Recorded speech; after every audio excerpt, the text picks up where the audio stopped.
בעצם, כמו שאמרתי, באותו אירוע, שם, בשולחן הזה, פוטין נותן שני ויתורים גדולים מאוד ביחס לדרישות המקוריות, הוא יורד מדיסארמנט, מפירוז, והוא יורד מדנאציפיקציה, קרי שאלה, ואני אומר לעצמי, אוקיי, וואו, יש פה תזוזה אדירה,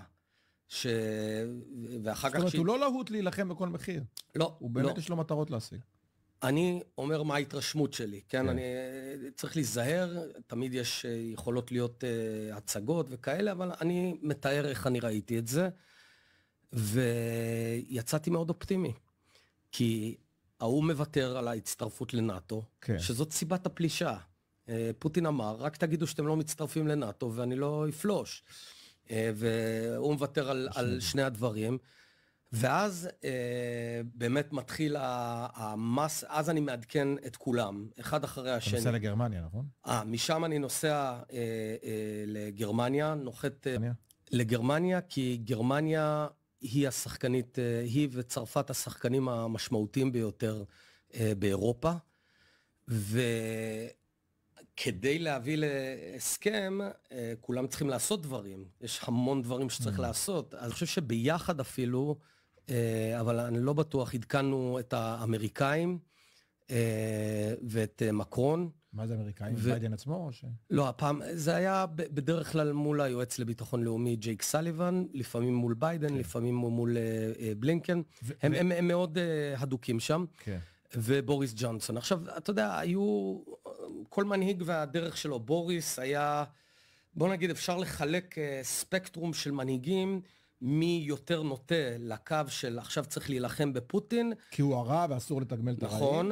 ומי אומר, אבל עזוב יש מלחמה, אבל מלחמה כולם מפסידים. נכון, ובוא נגיד, בוריס ג'ונסון היה מאוד בקו התקיף, הייתי אומר שמקרון ושולץ היו בקו היותר פרגמטי נקרא לזה, וביידן גם וגם, וזהו, ואז אני חוזר לארץ ומתחיל מרתון מסע ומתן של טיוטות. עכשיו, הלשכה שלך מטפלת בזה? זאת אומרת, זה לא משרד החוץ גם, זה ממש... לא, הלשכה, המל"ל. המל"ל, ואני את הכל עושה מול, גם מול המל"ל וגם מול, יחד עם שמרית, זור והכל, ואז...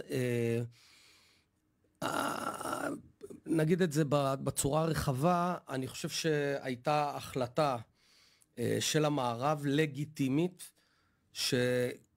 שכרגע צריך להמשיך להכות בפוטין ולא להגיע. אבל מה זה להכות בפוטין? פוטין ניקה באוקראינה, לא? שנייה, לא, בסדר, אבל שאל מול, זאת אומרת, הגישה היותר תקיפה, אני אגיד לך משהו, אני לא יודע להגיד שהם שגו. כי אתה אומר, אולי בריונים אחרים בעולם היו רואים... העמדה שלי באותו הזמן, בעניין הזה זה לא אינטרס לאומי ישראלי.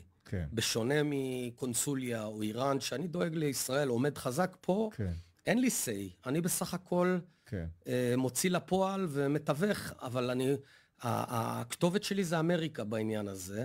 ואני לא פועל על דעת עצמי. כל פעולה שעשיתי הייתה מתואמת לפרטי פרטים, גם עם ארצות הברית, גם עם גרמניה, גם עם צרפת. אז הם בעצם חדלו את זה? בגדול, כן. בגדול הם חדלו את זה, ובאותו זמן חשבתי שהם שוגים. בדיעבד, מוקדם לדעת. היתרונות והחסרונות. החיסרון של התמשכות המלחמה, זה הפגיעה הקשה בחיי אדם.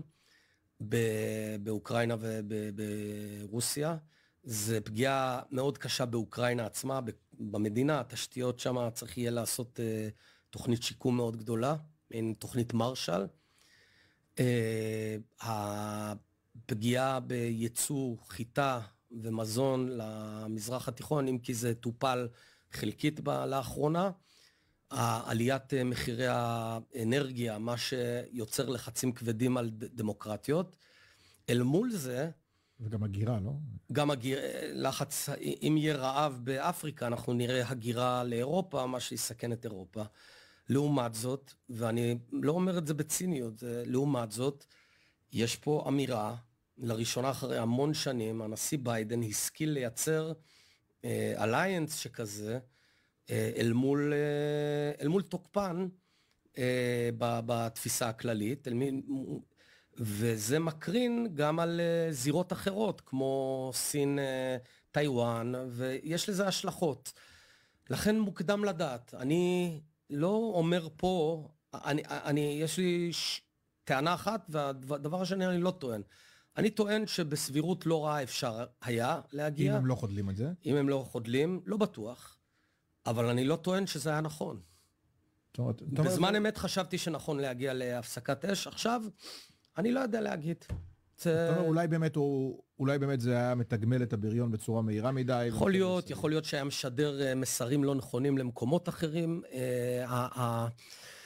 מדינאות זה דבר מאוד מאוד מורכב, ויש גם דברים שאני לא רוצה לפרט פה, למה יכול להיות שזה היה נכון או לא נכון.